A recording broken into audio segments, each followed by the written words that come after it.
আমি বিএনপি করতাম মনে করুন না, খালেদার তারে গাছটি রেখে দেবো। জনগণ যদি ডক্টর ইউনূসকে আগামী 50 বছর রাখতে চায়, থাকবে, সমস্যা কি? নোবেল বিজয়ী অধ্যাপক ডক্টর মোহাম্মদ ইউনূসের নেতৃত্বে গঠিত অন্তর্বর্তী সরকারের মেয়াদ নিয়ে এখন রাজনৈতিক অঙ্গনে উত্তেজনা তুঙ্গে। 2024 সালের 5 আগস্টের গণ অভ্যুত্থানের মাধ্যমে শেখ হাসিনা সরকারের পতনের পর থেকে ইউনূসের নেতৃত্বে একটি অনির্বাচিত সরকার দেশ পরিচালনা করছে। তবে এই সরকারের মূল দায়িত্ব ছিল একটি নিরপেক্ষ, অংশগ্রহণমূলক ও গ্রহণযোগ্য নির্বাচন আয়োজন করা। সেই নির্বাচন কবে হবে, কিভাবে হবে, এখন সেটাই রাজনৈতিক বিতর্কের কেন্দ্রবিন্দু।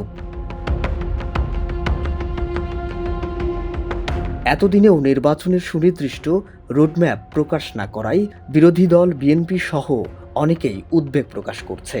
গেল বুধবার প্রধান উপদেষ্টা ডক্টর মোহাম্মদ ইউনূসের সঙ্গে বৈঠক করে বিএনপির শীর্ষ পর্যায়ের নেতারা স্পষ্টভাবে ডিসেম্বরের মধ্যে নির্বাচন দাবি করেছেন, কিন্তু তারা সরকারের পক্ষ থেকে কোনো নির্দিষ্ট সময়সীমা না পাওয়ায় বৈঠক শেষে অসন্তোষ প্রকাশ করেন।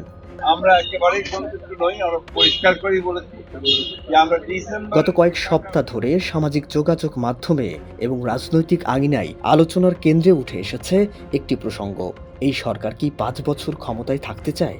এই প্রশ্ন আরও জোরালো হয়ে উঠেছে যখন স্বরাষ্ট্র উপদেষ্টা জাহাঙ্গীর আলম চৌধুরী সুনামগঞ্জ সফরে গিয়ে মন্তব্য করেন, রাস্তা থেকে মানুষ বলছে আপনারা আরও 5 বছর থাকেন।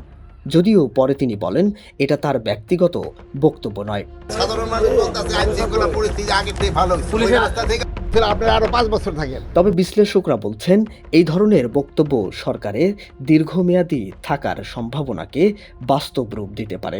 তার ওপর যখন নির্বাচনের সুনির্দিষ্ট রূপরেখা এখনো অনুপস্থিত, তখন জনমনে সন্দেহ আরও ঘনীভূত হচ্ছে।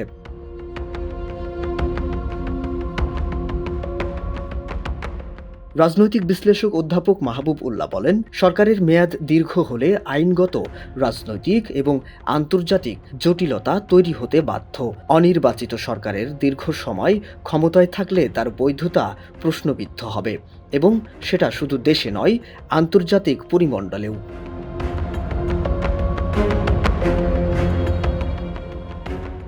অনেক বিশ্লেষক যদিও সরকারকে দায়ী করছেন নির্বাচনের সময় নির্ধারণে বিলম্বের জন্য, তবুও তারা বিএনপির ভেতরকার শৃঙ্খলার অভাব এবং নেতৃত্বের দুর্বলতা নিয়েও উদ্বেগ প্রকাশ করেছেন। বিশিষ্ট লেখক ও রাজনৈতিক বিশ্লেষক মহিউদ্দিন আহমদ বলেন, বিএনপি মনে করছে তারা ভোট হলেই জিতে যাবে।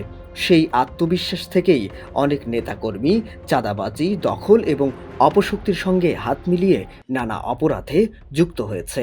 তিনি মনে করেন এমন কর্মকাণ্ড সাধারণ মানুষের মনে বিএনপির বিশ্বাসযোগ্যতা কমিয়ে দিচ্ছে।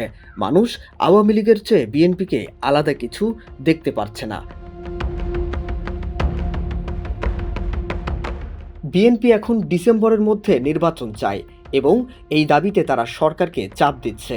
তারা ইতোমধ্যেই জাতীয় ঐক্যমত্য কমিশনের সঙ্গে আলোচনায় বসেছে এবং জুলাই চার্টারে স্বাক্ষর করার আগ্রহ প্রকাশ করেছে। তবে রোডম্যাপ না পাওয়া পর্যন্ত তারা মাঠে সক্রিয় থাকবে বলেও জানিয়েছে। অন্যদিকে এনসিপি সংস্কার শেষ না করে নির্বাচন চায় না। তাদের মতে বিচার সংস্কার এবং নির্বাচনী ব্যবস্থার রদবদল ছাড়া নির্বাচন হলে তা ফলপ্রসূ হবে না। নববার্তা 24 বিশেষ প্রতিবেদন।